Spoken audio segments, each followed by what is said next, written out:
Bismillahirrahmanirrahim. Assalamualaikum warahmatullahi wabarakatuh. Dulu ketika sahabat punya imam yang lama sekali kalau sholat, sehingga si sahabat yang satu yang petani ini mufarokoh itu memisahkan diri, kemudian imamnya diselip. Itu boleh memang dalam fikih. Kamu niat mufarokoh dulu. Mufarokoh itu niat bahwa kamu memutus hubungan dengan imam, kemudian meneruskan sholat sendiri. Singkat cerita dua orang ini berdebat, Mu'ad sama Ar-Ra'i yang penggembala ini. Kamu munafik, sholat kok meninggalkan imam. Terus yang satu bilang, kamu keterlaluan, sholatnya lama sekali. Singkat cerita dua orang ini lapor ke Rasulullah SAW. Uniknya Nabi itu membenarkan yang petani tadi. Kamu Mu'ad jadi masalah. Agama ini tidak boleh jadi problem. Kalau kamu ngimami orang, jangan lama-lama. Di situ ada ibu-ibu yang ditunggui anaknya yang sedang menyusu, banyak petani yang nunggu macam-macam. Kayak pegawai POM ya ditunggu shift temannya, pegawai Indomaret juga gitu, apalagi Grab mungkin ditunggu penumpangnya macam-macam. Sehingga kebaikannya teman-teman yang kerja serabutan begini juga bergantung kebaikan imam tadi. Kalau sholat itu tidak boleh lama-lama, apalagi wiridan, sholatnya aja tidak boleh lama-lama, apalagi wiridannya. Nah, kadang-kadang orang ngira kebaikan tuh nggak ada sempritnya, ada juga. Sholat tuh ya disemprit sama Nabi, kalau terlalu lama juga disalahkan, karena nanti agama ini menjadi apa? Menjadi problematika. Nah, termasuk kebaikan kita ketika membolehkan ya, atau mentoleransi atau mendukung pekerjaan mulai Grab dan lain-lain adalah agama ini rahmatan lil alamin. Dulu ada seorang sahabat tanya, ya Rasulullah, boleh nggak kita ngegeng di perapatan gitu? Kata Nabi, ya jangan kalau bisa, tapi kita harus natahaddasannya, itu tempat kita jagungan di perapatan, di tempat-tempat umum lagi, di halte, terus kata Nabi, nggak apa-apa, tapi fa'atut thoriq haqqoha, kamu harus memberikan hak jalan itu. Apa hak jalan itu? Satu, kamu amar ma'ruf, kalau bisa ya nahi mungkar, kemudian bikin suasana orang lainnya menjadi aman. Nah, ini yang catatan. Kalau hitung saja, yang ikut Grab itu berapa ribu? Nah, ini tuh energi besar kalau di atas 100 ribu. Hitung ya teman-teman di Grab, 100 ribu. 100 ribu ini kalau soleh semua, atau setengah soleh lah, kalau soleh banget keberatan dia soleh, setengah soleh. Itu tuh ada, ini sudah saya pikir, ada kebaikan yang menyebar di seluruh Nusantara yang berjumlah 100 ribu. Ini luar biasa. Ada kecelakaan, dia menolong pertama, ada pemerkosaan, menolong pertama, mungkin ada pencurian, ada apa. Maka kata Nabi, kamu kalau harus di jalan itu kamu berkontribusi amar ma'ruf nahi mungkar. Saya sering ke Jogja karena saya mulai 98 di Jogja, ya sering di terminal malam-malam. Saya ketika kecil itu sering diceritain, orang nggak berani ke terminal ini banyak preman, nggak boleh ke terminal ini karena banyak preman. Ya mulai dari Sumatera, Jawa, hampir seluruh Indonesia. Kalau jam sekian sampai sekian sudah nggak berani karena banyak apa? Preman. Itu uniknya, preman-preman itu selain dulu ditangani tentara dan polisi, itu urusan negara ya kali itu, dan kita ngapresiasi. Itu hilangnya yang permanen itu bukan saja ditangani ABRI dan polisi, TNI dan polisi, tapi ditangani kultur.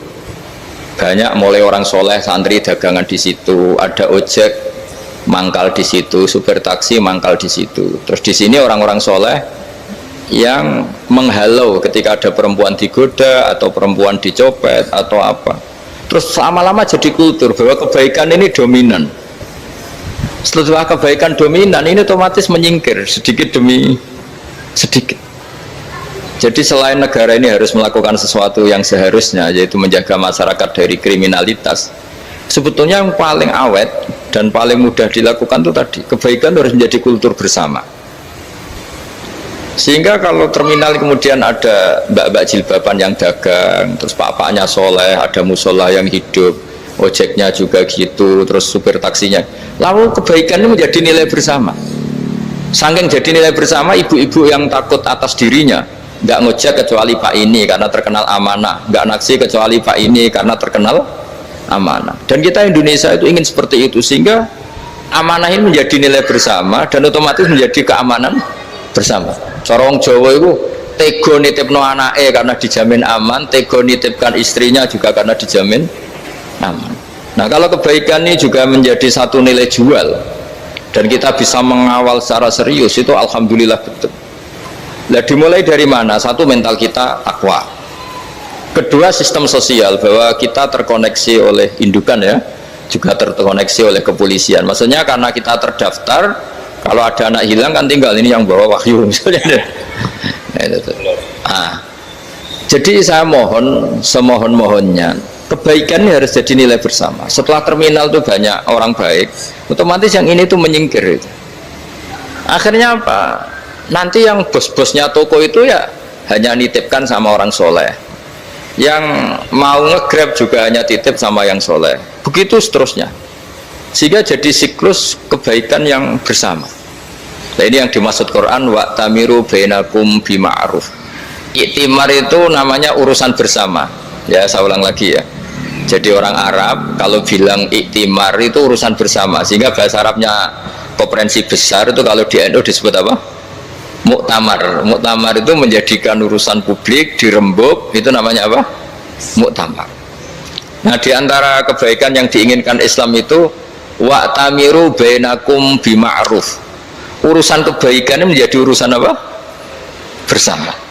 Ya, saya contoh itu kecil saya itu mesti dikandani sama orang-orang tua, jangan di terminal ini sampai jam ini, jangan di perapatan ini ketika sudah jam begini. Tapi barokahnya orang soleh bertebaran di mana-mana itu. Yang tukang grab ya di mana-mana, yang penjaga toko ya banyak yang soleh, yang ngojek, yang macam. Sehingga di terminal itu nyari tempat sholat ya gampang, cari tempat duduk ya gampang, nyari orang amanah ya gampang. Bahkan lama-lama yang nggak amanah ini nggak laku. Dan ini yang kita inginkan. Dan ketika nggak laku, akhirnya dia kalau ingin laku harus amanah, atau ingin laku harus tobat.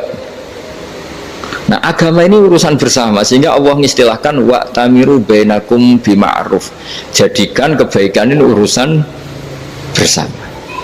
Sehingga karena ini urusan bersama, ketika kita jadi kiai juga harus, kalau misalnya tadi ada Gojek kok makmum, atau Grab kok makmum, atau supir bis kok makmum, kiainya harus cepat sholatnya.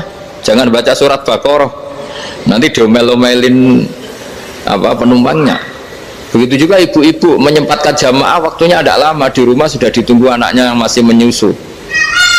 Makanya Nabi ngendikan idza amma ahadukum as-sholata falyukhaffif. Kalau kamu jadi imam, sholatnya harus relatif cepat. Fa inna fihim ad-dhaif badal hajat. Di antara makmum itu yang banyak punya urusan. Selain ada yang lemah, ada yang punya banyak urusan.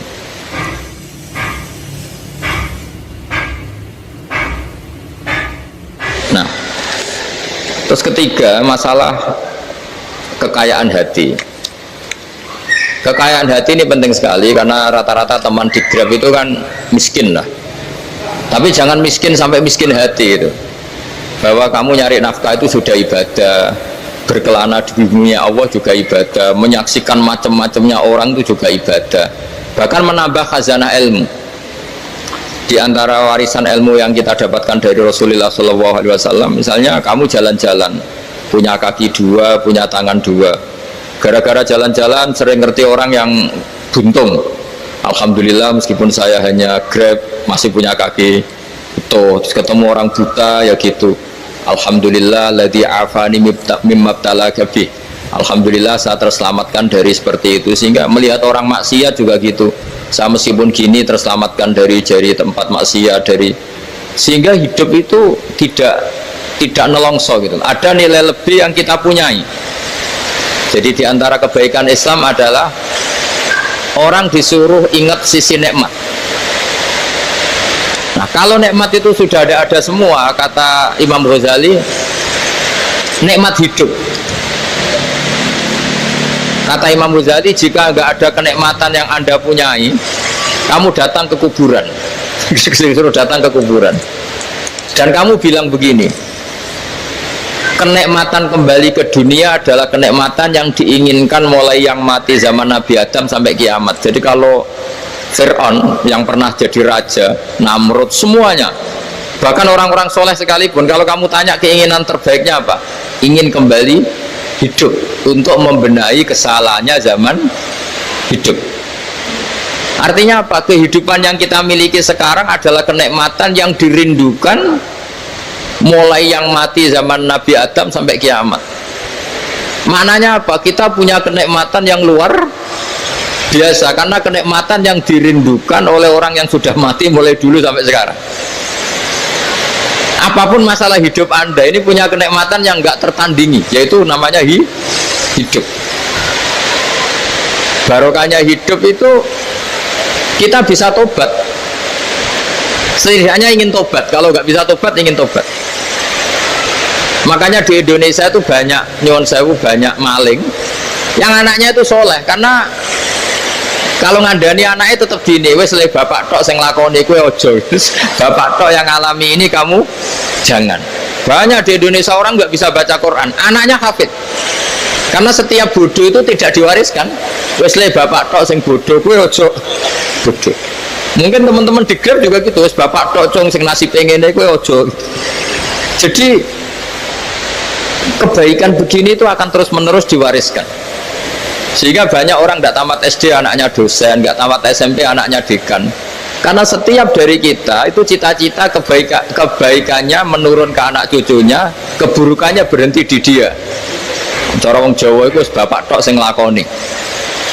Nah, di sini saya jelaskan tentang kekayaan rohani. Jadi saya mohon ketika Anda jalan-jalan nganter penumpang itu harus sering muji Allah Subhanahu wa taala.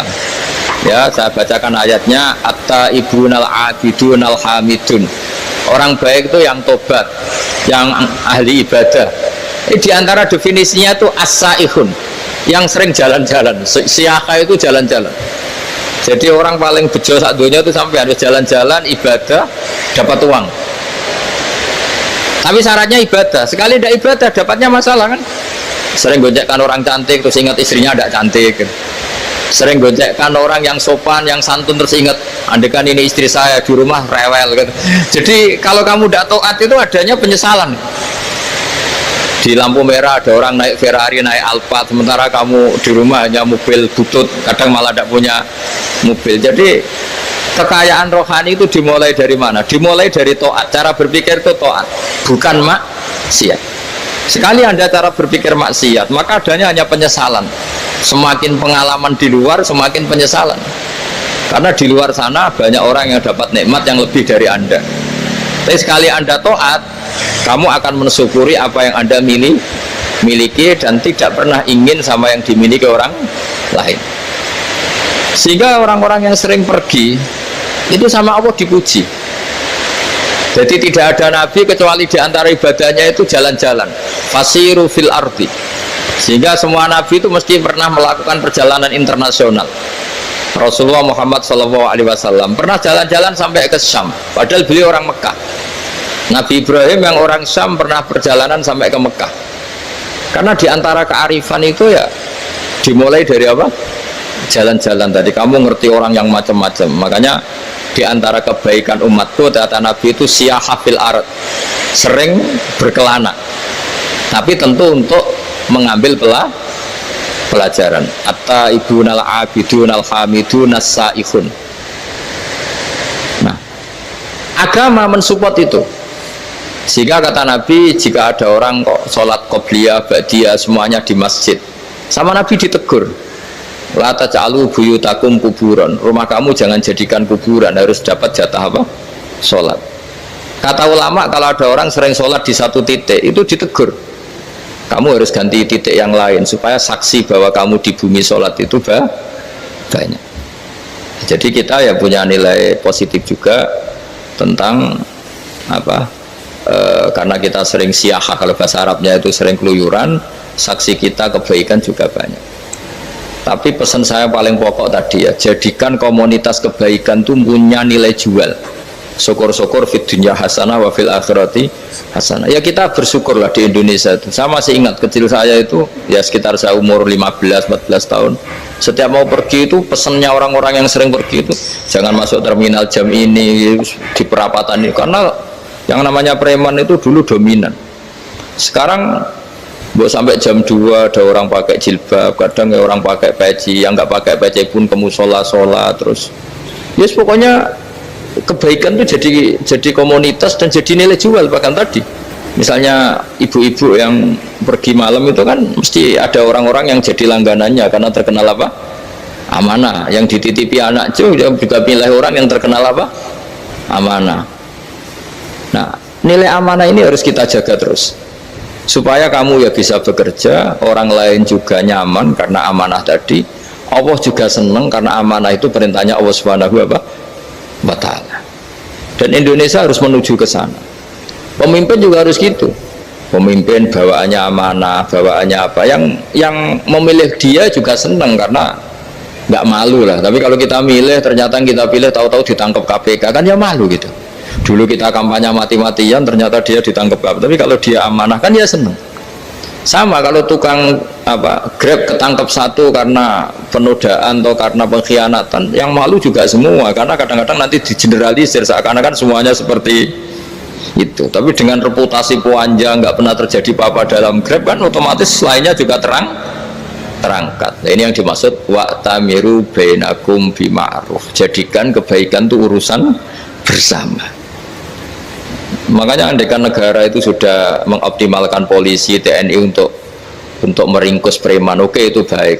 Tapi ya lebih awet lagi kalau itu ditopang apa?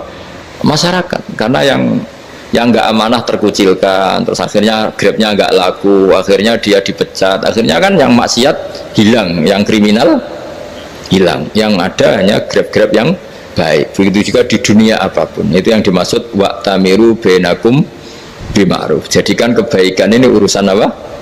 Bersama. Nah, karena kita baik, otomatis jadi teladan yang baik bagi anak kita, istri kita, tetangga kita. Dan karena kita baik, maka terhormat. Sehingga orang melihat Grab itu simpatik, respect, karena reputasinya baik. Nah, karena orang respect tidak dicibir.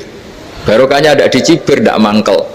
Barokahnya tidak mangkel, tidak saling ejek, bahkan tidak saling bunuh. Coba kalau kita jelek, dicibir orang, kita dalam keadaan mabuk, tidak terkontrol, bunuh.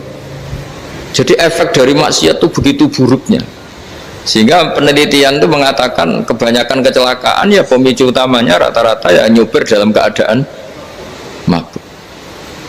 Beberapa nyuwun sewu kasus-kasus kriminal rata-rata ya dipicu oleh hal-hal seperti itu. Makanya meskipun di luar saya tolong hindari narkoba, hindari hal-hal yang maksiat supaya pekerjaan Anda ini barokah.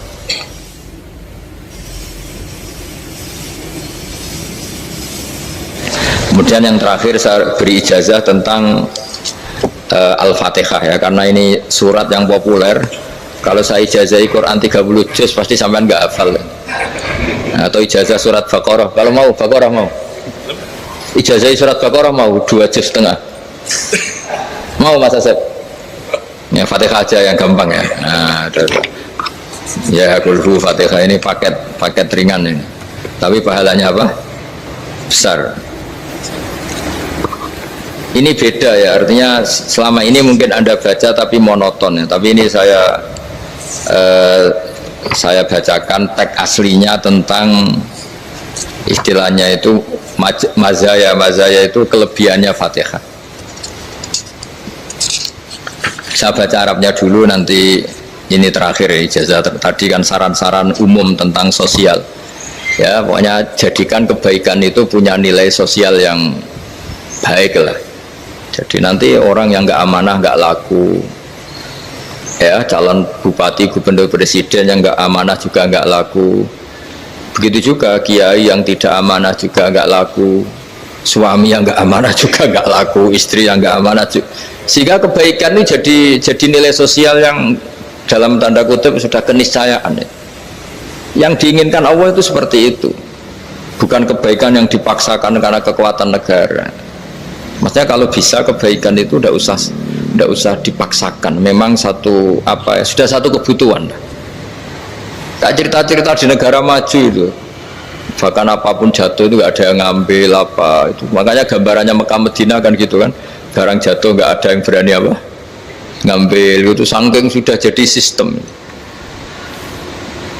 Sehingga banyak negara di Eropa itu yang sampai nggak punya tentara, nggak punya polisi karena kebaikan sudah. Nah kita kan masih capek, polisinya aja capek, apalagi masyarakatnya karena ya apa ya kebaikan itu belum jadi nilai apa bersama. Nah, kita selain ditopang negara, ada polisi, ada tentara itu kita usahakan kebaikan itu jadi nilai apa bersama. Ya, tadi wa'tamiru bainakum bima'ruf. Dan kita punya reputasi yang bagus dalam bab ini. Saya masih ingat kecil saya itu yang jilbaban hanya keluarga kiai. Sekarang rata-rata masyarakat itu jilbaban. Dulu yang sekolah SMP, SMA itu jilbaban kadang dulu malah dilarang ya harus sama seperti itu seragamnya. Sekarang sudah boleh dan nyaman. Lama-lama yang dapat simpatik ya yang pakai pakaian model tertutup seperti itu.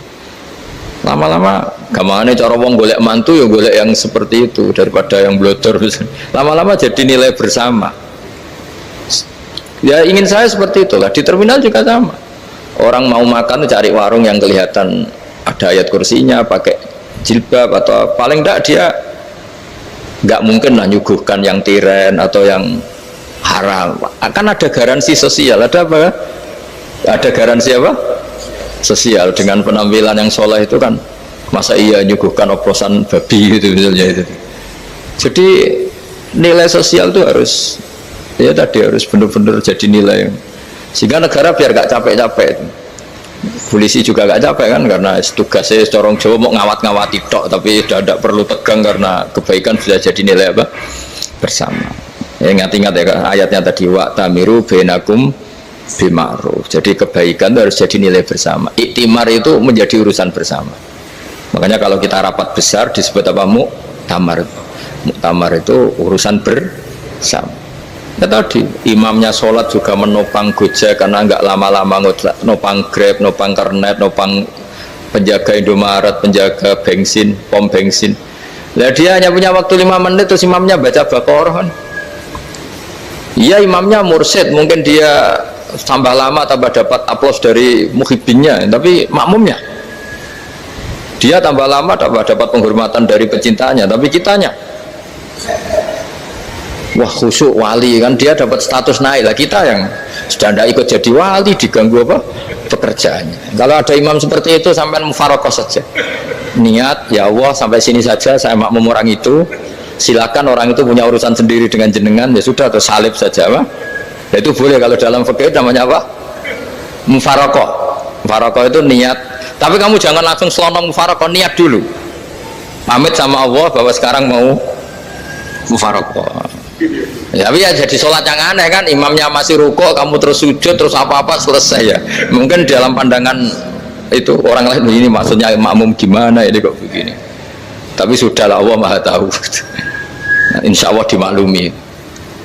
Ya saya baca tentang Fatihah ya, karena sampean pasti sering baca Fatihah supaya apa sekaligus jadi jimat lah gitu ya. Jadi kalau kamu sering di jalan-jalan yang mungkin sepi atau mungkin kan tidak semua teman Grab itu nasibnya bagus ya, yang di Semarang Jogja mungkin yang di Kalimantan di Papua kan ada yang 10 kilo gak ketemu rumah ya kan ya, lihat di TV itu kan kasihan kan sudah 10 kilo gak ketemu rumah, penumpangnya kuwekar preman tuh kan ini makan orang enggak kan udah kan ujiannya dua, kalau penumpangnya cantik itu ya kecoba syahwat, kalau preman takut, jadi orang itu selalu ujian itu. Sing sedengan itu kan jarang orang itu. Jadi kalau penumpangnya perempuan cantik ujiannya itu syahwat, kalau preman ujiannya ketakutan, kalau orang yang lemah bawa uang ujiannya kamu ingin garong. Jadi hidup itu memang semuanya ujian. Liyabluwakum ayyukum ahsanu amala. Makanya saya sering ditanya oleh teman-teman, Gus, nah ujiannya kenal wong wedok elek piye? Sama, kenal wong ayu ujiannya syahwat, kenal wong elek ujiannya ngenyek, itu sama-sama dosa. Syahwat ya dosa, ngenyek juga dosa. Wah elek keriting untune metu ya dosa ngomong gitu. Kadang-kadang orang berpikir enak kancanan wong elek gak dosa. Kata siapa kancanan wong elek itu ya dosa karena bawaannya ngenyek. Ngenyek itu menyepelekan itu. Makanya saya itu ya nggak mau berteman sampean. Nanti kan bawaannya ngenyek atau seneng ya tidak tahu saya. Ya sudah ada takdir saja kalau ketemu ya tak ulang ngaji gitu. Tapi ini ngaji terakhir, setelah ini ngaji biasa aja, tidak usah resmi gini. Ngaji kok resmi aneh. Pokoknya nanti suatu saat kalau pandemi sudah berlalu saya akan ngaji Rebona, ini ngaji. Ini ngaji yang kurang bagus karena ngatur kiai kurang berkah ini. Nanti tapi ya lumayan lah masih mau ngaji. Ngaji kok tanggal ini jam ini. Sekarang suatu saat kamu tak panggil, Mas Wahyu datang ke sini jam ini, tidak mesti bisa. Mungkin pas ada acara apa, maaf ke sini pas ngecek pas apa. Jadi ya sudah, tapi tak maafkan, enggak apa-apa. Takdir ya. Tak bacakan supaya sampean tahu keramatnya Bismillah. Nah, sebelum saya bacakan Bismillah Fatihah, tak beritahu tentang ilmu tafsirnya karena ini penting sekali. Fatihah itu dawuhnya Allah, tentu itu dawuhnya Allah. Saya ulang lagi, itu kalam Allah. Tapi yang sudah diberikan kesampaian ke kita semua, sehingga seakan-akan itu menjadi dawuhnya kita ke Allah. Jangan salah loh ya, Fatihah itu dawuh Allah, tapi sudah diberikan ke kita, sehingga posisi kita itu yang punya itu. Nah, kenapa ini perlu dijelaskan? Karena nanti ada kalimat iyyaka na'budu wa iyyaka nasta'in. Kalau itu masih kalam Allah, berarti Allah ngomong ke kamu, ngendikan ke kamu, kepadamu aku menyembah. Masa Allah menyembah kamu? Nah, sehingga ilmu tafsir itu menyelesaikan itu dulu ya. Saya ulang lagi ya, sebelum sampean sering baca Fatihah, aku yakin ya sering baca, tapi barokahnya tidak paham tuh tidak pernah janggal. Enggak paham tuh ya penting supaya tidak iskal, tidak janggal. Sebetulnya di kalimat itu ada yang janggal. Kalau Fatihah itu kalimatnya Allah atau kalam Allah, bagaimana dengan kata-kata iyyaka na'budu? Masa Allah ngendikan ke kita, kepadamu kami menyembah? Masa Allah menyembah kita?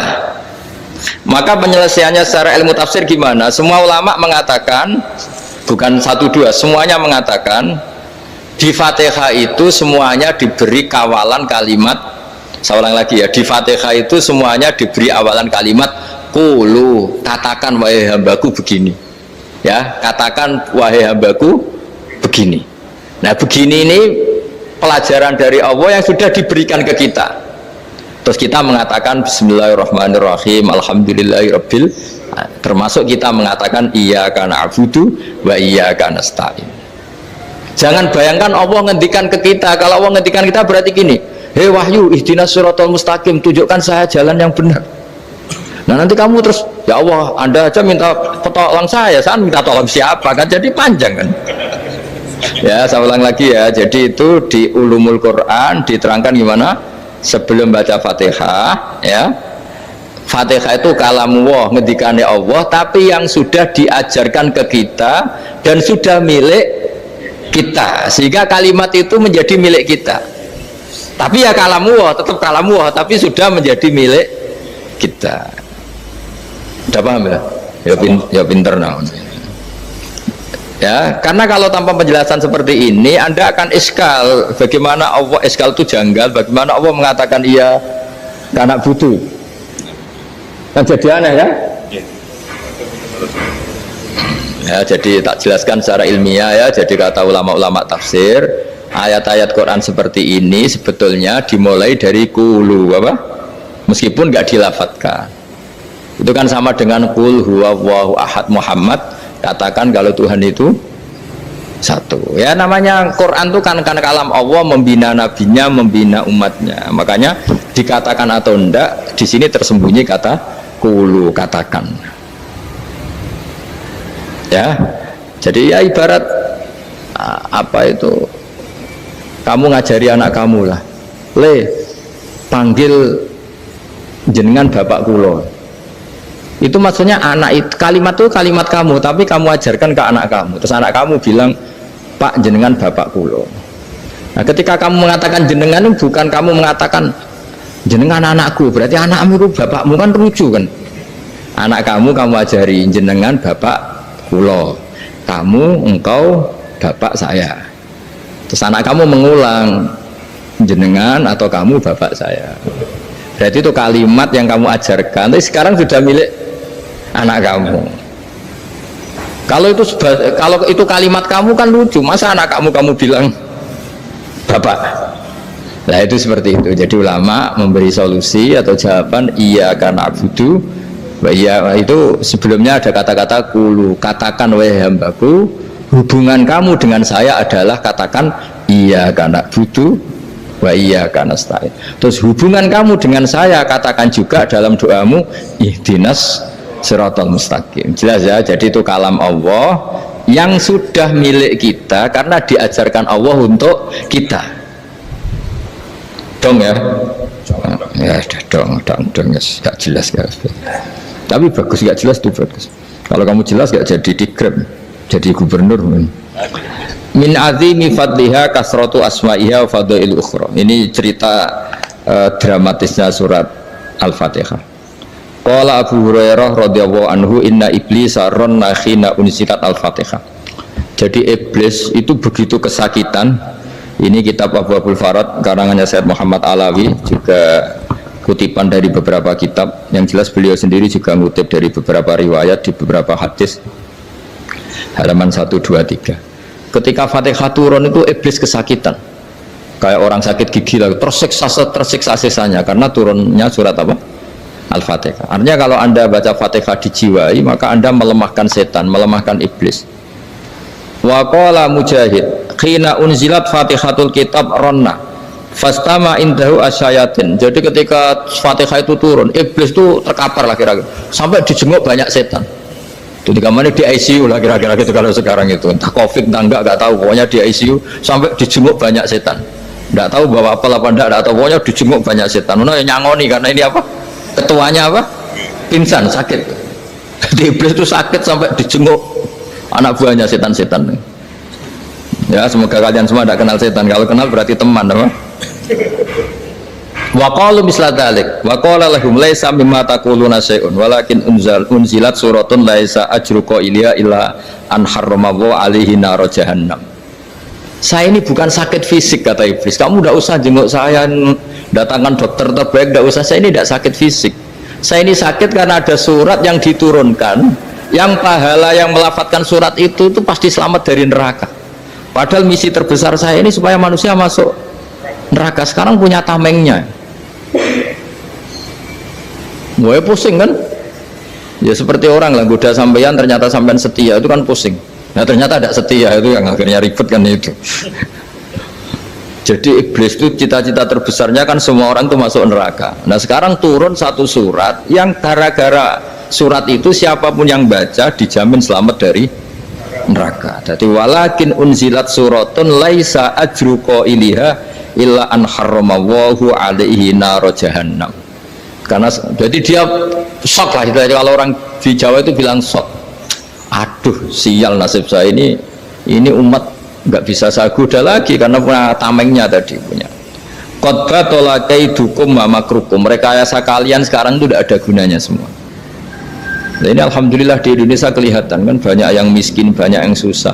Tapi selagi mereka masih sholat, itu keinginan mencari halal itu masih tinggi. Kayak apa kita di tengah kota, jauh dari anak istri, jauh dari tetangga. Biasanya kalau orang jauh dari anak istri, tetangga kan sakar PDW. Tapi yang soleh masih banyak, sudah jauh dari keluarga tetap lurus. Loh, kalau yang dekat lurus kan wajar, konangan wong akeh kan. Ini sudah jauh masih lurus. Nah ini nggak lepas dari barokahnya surat apa? Surat Fatihah tadi. Jadi karena ada surat yang menjamin pelafalnya atau qailiha terbebas dari api neraka. Wa qalat as-sayatinu lahu is ayyusa'in ta'muruna ya maulana. Faqala lahum idhabu wajtahidu hatta tukhfilu qulubahum hatta la yaqulu hadhihi surah. Lalu kita gimana, jari para setan begitu. Lalu kita gimana? Terus kata iblis, sudah bikin mereka lupa sehingga tidak baca lagi. Selagi masih baca kita pasti keok. Jadi kalau sampean sudah jarang baca Fatihah itu berarti sudah bagian dari kemenangan apa? Iblis. Jadi kalau sampean sudah jarang baca Fatihah itu berarti bagian dari kekalahan Anda, kemenangan iblis. Masih sering baca? Alhamdulillah. Berapa kali? Pertama kali sholat. Terus apa lagi? Ya, kalau ngajarin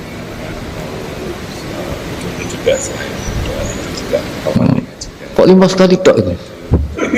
Berarti pas sholat fardu tok itu? Enggak 5 kali itu, mendingan itu 17. Kamu itu ngitungnya jangan 5 ini. 5 waktu aja. 5 waktu itu berarti lumayan lah. Berapa? 17 ya? Ya. 17 ya? Ya 17, tapi kalau makmum tuh sering separuh kan, apalagi makmum terawih. Ya kan? Makmum terawih itu bacanya Fatihah ada yang sempurna enggak ya? Ya enggak lah. Baru alhamdulillah rabbil alamin mampu ruko ikut ruko ini gitu. Makmum kan. Yang tarawih loh Mas. Kalau tarawih jarang sempurna ya. Fatihahnya itu. Kan imam sudah ruko. Kamu bacanya Fatihah sampai mana tuh? Baru setengah ya. Ya paling pas tarawih aja kan enggak sempurna ya. Apalagi kalau imamnya sing kilat, waduh malah.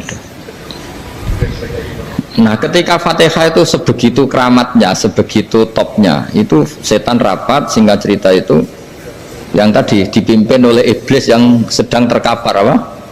Terus tali obatnya nggak ada, cuma dia shock karena ada surat yang turun yang melafatkan itu pasti selamat dari apa? Neraka. Nah ini gimana saran Anda? Terus sarannya adalah bikin orang-orang itu lupa, tidak baca Fatihah. Nah ini rapatnya iblis. Idzabu wajtahidu hatta tufilu qulubahum hatta la yaqulu hadhihi surah kala yuksiru qira'ataha wa la yakunu lahum ajrun wa thawabun bal yakunu lahum adzabun wa iqabun.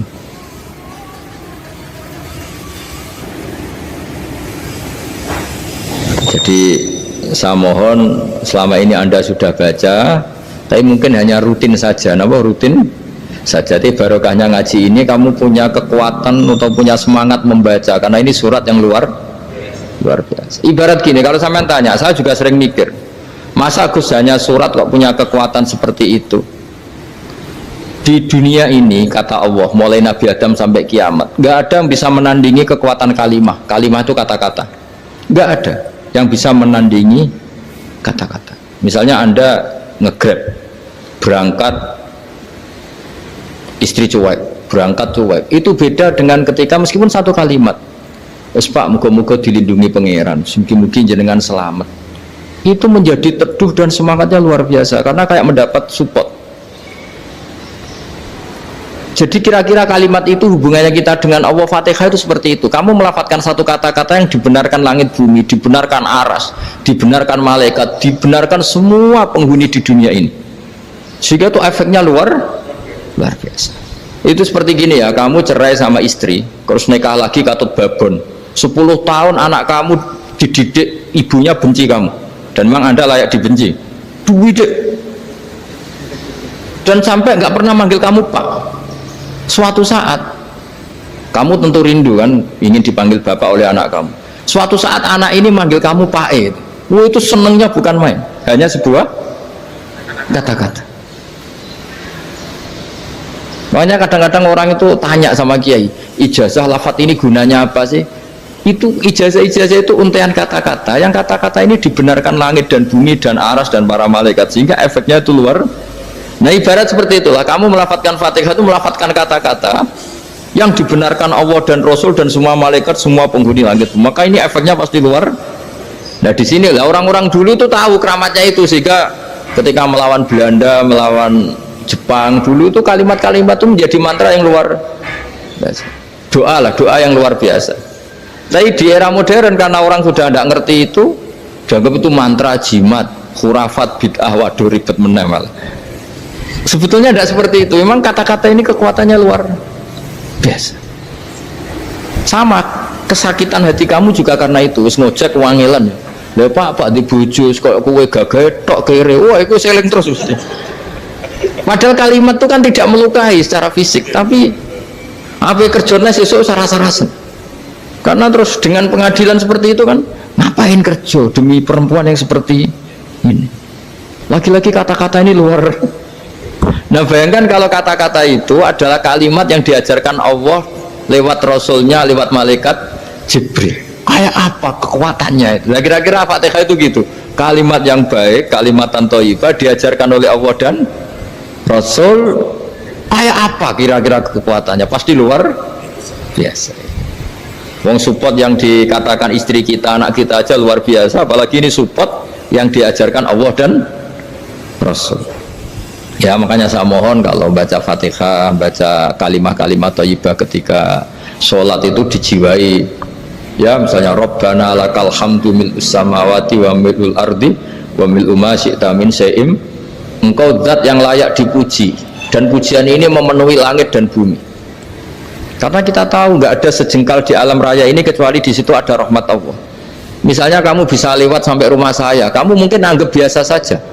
Coba kalau ngalami likuifaksi, tahu-tahu bumi ini ambles, bisa ngelewati yang likuifaksi itu luar. Tanyakan orang pernah ngalami likuifaksi di Sulawesi, itu melihat bumi bisa diinjak gak ambles itu, wah luar. Sama nggak ngalami itu sehingga lewat bumi ya biasa aja. Coba kalau ngalami seperti tidur, ya biasa aja. Coba kalau ada gempa, bahwa bumi tenang ini sudah nikmat yang luar biasa. Masa kamu ngakui nikmat nunggu digituin? Ya kan? Nah, makanya baca Fatihah dijiwai lah bahwa ini kalimat yang luar biasa. Nah, saya teruskan ya. Warwa Muslimun fi sahihihi an Ibnu Abbas radhiyallahu anhuma annahu qala bainama Jibril alaihi salam qaidun dan Nabi itsami anaqidan min fawqih farafa ra'sahu faqala hadza babun minas sama futihal yawma lam yuftaqadhu ilal yaum fanazala minhu malakun faqala hadza malakun nazala ilal ardi wa lam yanzil qattu ilal yauma fasallim waqal abshir binuraini qad utitahuma lam yu'tahuma nabiyyun qablak Fatihatul kitab wa khawatimu suratil Baqarah. Jadi suatu saat Jibril ini jagongan kira-kira gitu sama Rasulullah, tahu-tahu langit itu gemuruh. Langit gemuruh, kata Jibril, terus semuanya ngangkat kepala ke langit. Ini pintu langit baru ini dibuka, yang sebelumnya tidak pernah dibuka seperti ini. Turunlah malaikat, yang malaikat ini pun malaikat spesial, yang nggak malaikat murahan lah kira-kira gitu, yang nggak pernah turun ke bumi kecuali juga saat itu, dengan penyambutan yang luar biasa, dengan semuanya tidak pernah terjadi, hanya karena bahwa surat Fatihah. Jadi ini surat yang luar biasa, pengawalannya lewat malaikat yang spesial, nggak pernah turun di bumi kecuali saat itu, penyambutannya juga nggak pernah seperti itu, baru seperti itu. Jadi semuanya itu spesial. Nah, kenapa ini spesial? Karena di situ ada isi puja-puji kepada Allah Subhanahu wa ta'ala. Ada ikrar kita, alhamdulillahirabbil alamin, arrahmanir rahim. Ikrar ini penting. Kalau contoh paling gampang gitulah. Kamu punya istri selama ini cerewet terus. Suatu saat ngomong, "Pak, tak angen-angen ra ono wong lanang koyo sampeyan." Wah, itu langsung tidak ada lelaki sebaik engkau. Itu sama senengnya, masya Allah, karena ada ikrar dari seorang istri ke kamu. Nah, bayangkan kalau ikrar kita sebagai hamba diakui oleh Allah Subhanahu, maka ikrar ini akan dicatat sebagai kebaikan kita yang kita panen nanti di akhirat, karena ada ikrar. Kita ikrar bahwa alhamdulillahirabbil alamin, kita ikrar ar-rahmanir rahim, kita ikrar maliki yaumiddin, kita ikrar iyyaka na'budu wa iyyaka nasta'in. Sampean misalnya jadi orang Indonesia, ketemu orang Indonesia yang makmur di Jerman, terus lupa Indonesia. Kamu orang Indonesia? Enggak, saya enggak orang Indonesia. Mangkel gak kira-kira? Mangkel. Karena salah ikrar kan gitu. Ya, jadi saya mohon jangan anggap kalimat itu hal yang biasa, tapi luar biasa. Nggih, ngoten mawon. Assalamualaikum warahmatullahi wabarakatuh.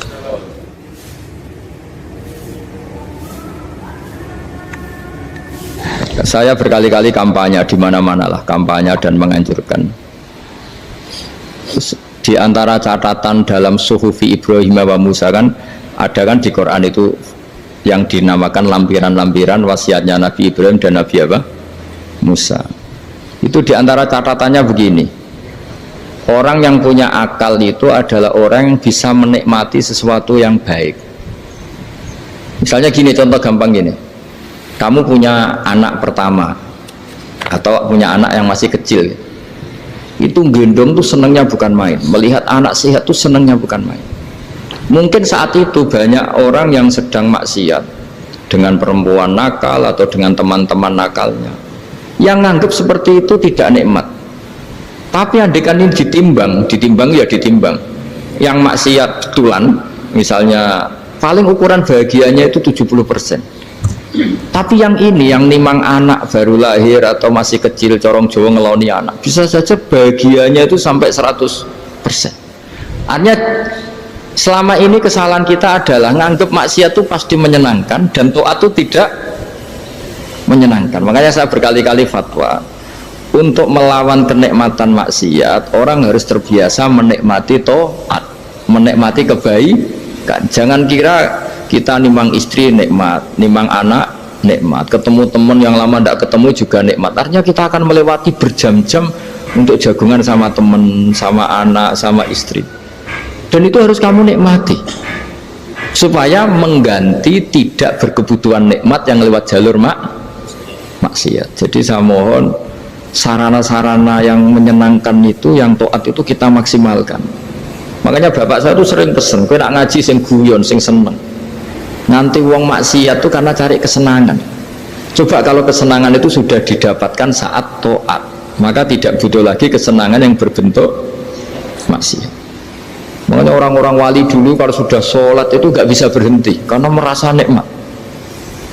Makanya Nabi pernah ngendikan wa qurratu aini fi sholat, nyaman saya itu kalau sedang sholat. Itu tadi. Bayangkan kalau besok itu pasti mati. Makanya latihannya harus gitu. Bayangkan besok itu pasti mati. Berarti itu hari terakhir kamu. Ya, hari dengan merasa hari terakhir itu kalau kamu maksiat kan malu. Waduh, saya mati pas. Makanya sholli sholata muwaddiin, kamu sholat seakan-akan itu sholat terakhir. Dan bayangkan akhirat itu wa'mal li akhiratika ka'annaka tamutuhu, dan bayangkan akhirat itu besok kamu mati. Sehingga ketemu istri ya seneng karena ini pertemuan terakhir, ketemu anak ya seneng ini pertemuan terakhir, sholat juga tenanan karena ini sholat terakhir. Sehingga kalau mau maksiat tuh takut, jangan-jangan ini kehidupan saya terakhir kok tak pakai seperti ini. Nah, jadi diantara resepnya itu apa tadi? Nganggep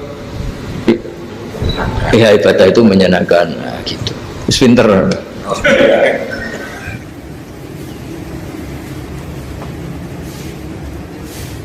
Oke, satu pertanyaan lagi, Gus. Ini ada pertanyaan dari teman-teman mitra driver Grab. Saat mengantarkan barang, tiba-tiba azan waktu sholat, ya, Gus. Lalu kita sebagai driver harus sholat dulu atau menyelesaikan orderan dulu, karena itu juga amanah kan orderannya itu. Mungkin nganter barang atau mungkin nganterin penumpang. Mengingat barang tersebut sudah ditunggu pemiliknya dan penumpang tersebut juga sudah ada janji yang lain, pokoknya gitu. Nyuwun pencerahannya, Gus, gitu. Begini ya, ini kan fikih sosial ya. Saya jawab, ini memang harus pakai fikih, nggak pakai rasa. Saya ulang lagi, pakai fikih, nggak pakai rasa. Waktu sholat itu kan banyak ya, diantaranya maghrib dan isya, duhur dan asar, terus subuh sendiri. Ya, ben sampean belajar fikih, orang belajar tasawuf ya. Nah, kalau subuh itu tidak ada toleransinya kalau waktunya sudah tinggal 10 menit karena tidak ada jamak. Ya, tidak ada apa? Jamak. Sehingga misalnya kalau kamu ngojek waktu tinggal 10 menit ya harus sholat.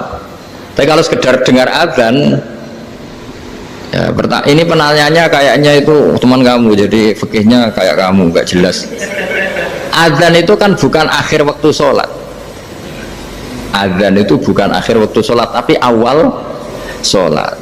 Itu tidak harus supir Grab, tidak harus supir Gojek. Meskipun kamu makan ada azan ya teruskan saja, kan tidak akhir waktu sholat.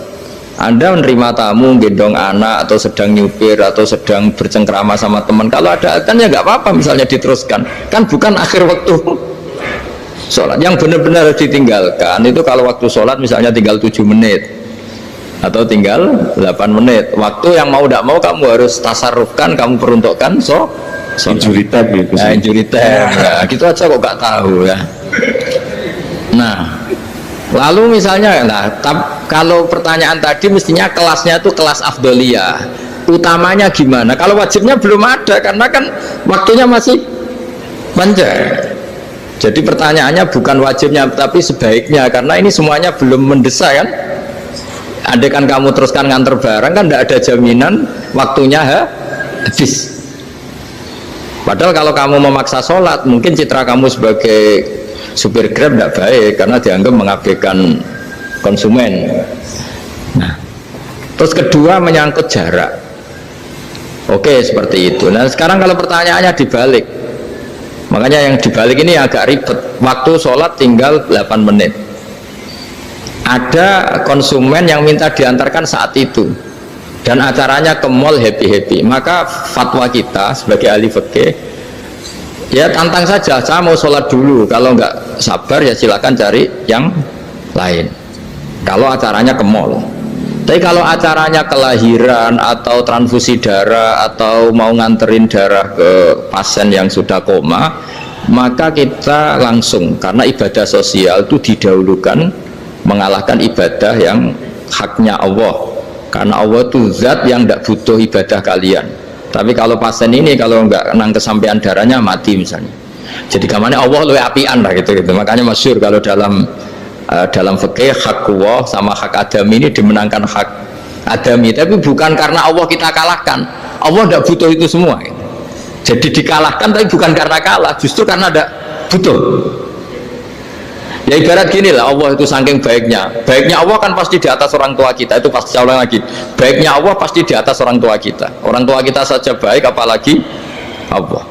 Misalnya orang tua kamu butuh uang 5.000, adik kamu butuh uang 5.000, adik kamu yang kecil atau ya, kira-kira orang tua kamu tuh nyuruh dikasihkan beliau ke adik kamu, kira-kira saja ke adik kamu.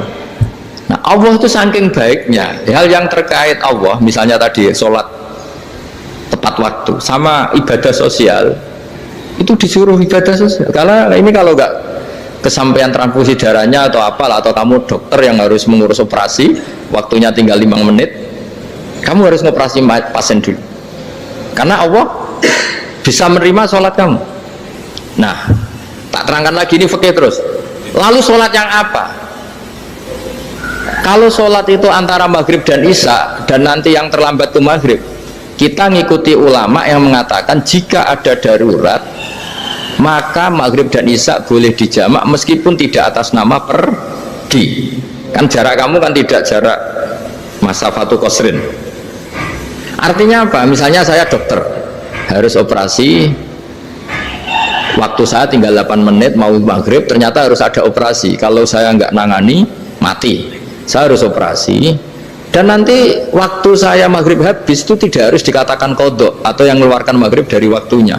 Bisa saja menurut ulama dianggap boleh dijamak takhir dengan isya karena kondisinya masih waktu jam'in. Begitu juga duhur dengan asar. Tapi kalau waktunya itu asar tinggal 8 menit kemudian harus ada operasi, ya kita operasi. Waktu asar kita mundur sampai maghrib, namanya kodok yang dimaafkan Allah. Ya namanya tetap kodok karena asar gak bisa dijamak dengan maghrib.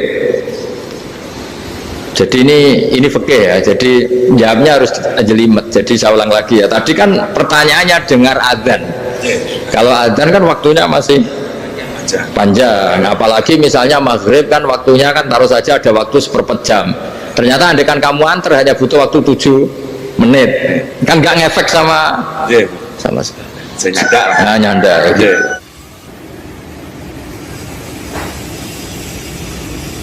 Kalau ada driver dapat orderan food nganterin makanan tapi makanannya non halal, itu pakai pripun. Nah, makanya itu tadi kamu tahu betul kalau itu non halal loh. Kalau itu sudah tahu pasti non halal. Nah, iya, daging Tyrannosaurus nonton mungkin. Ya, makanya tadi itu memang PR kita di semua profesi. Saya ulang lagi, itu PR kita di semua profesi. Jadi ya itu makanya pentingnya istighfar tuh di situ tuh sudah kita sebagai ulama menghalalkan tidak mungkin, mengharamkan kamu juga demo. Ini pekerjaan bus gitu. Tapi yang jelas itu tidak bisa dihindari. Ya sama lah seperti orang di bus itu. Kadang-kadang kan didoain semoga semua penumpang hasil ke tempat masing-masing, dan kalau ada cobat berarti kan doain cobat juga hasil tujuannya. Jadi di semua profesi itu resikonya. Makanya tadi saya bicara tentang fikih. Kaidah umumnya menolong maksiat ya bagian dari maksiat, menolong taat itu bagian dari taat. Mau tidak mau harus ada hukumnya. Setidaknya barokahnya tahu hukum. Kalau kita salah belum istighfar gitu, sudah salah nggak merasa salah itu. Jadi barokahnya tahu hukum itu paling enggak kan kita ya istighfar lah. Kan ya tadi seperti paket misalnya, kan ada saja orang paket yang jelas-jelas barangnya itu haram, tapi atas nama profesionalitas kan mungkin tetap dikirimkan. Tapi barokahnya ngerti hukum dia istighfar. Nah, tapi karena kalau kita menyarankan sudah ada usah pekerjaan yang lain banyak nanti kan rai-rai potongan tawakal jika ada ngono kan ya repot tuh. Nah kalau kita kiai guys gak apa-apa rezeki pangeran sugih. Menurut sampean harusnya terus nuntut Gus saya karena fatwa jenengan saya sekarang miskin, ini gimana pertanggungjawabannya? Ya ribet kan. Tapi saya ulang lagi, itu seninya ngelola kehidupan semuanya seperti itu. Jadi makanya kita nggak pernah berhenti berdoa Rabbana dzolamna anfusana, karena dalam sisi semua hidup kita itu pasti ada unsur nggak benernya gitu. Ya saya ulang lagi ya, pokoknya kaidah umumnya itu menolong taat itu ya ikut bagian dari taat, menolong maksiat ya bagian dari maksiat. Tapi ya tadi ya kita harus istighfar, kan cuma tadi yang jelas-jelas maksiat dan kita tidak tajassus. Saya ulang lagi, tidak tajassus itu neliti wong nanti jelimet. Jadi misalnya ada perempuan mau ngojek ke sini ya jangan terus aja, jangan tanya detail itu apanya mbak, hubungannya dengan kamu apanya. Wah yo ribet kalau jadi kepo. Wassallallahu ala sayyidina Muhammadin walhamdulillahi rabbil alamin.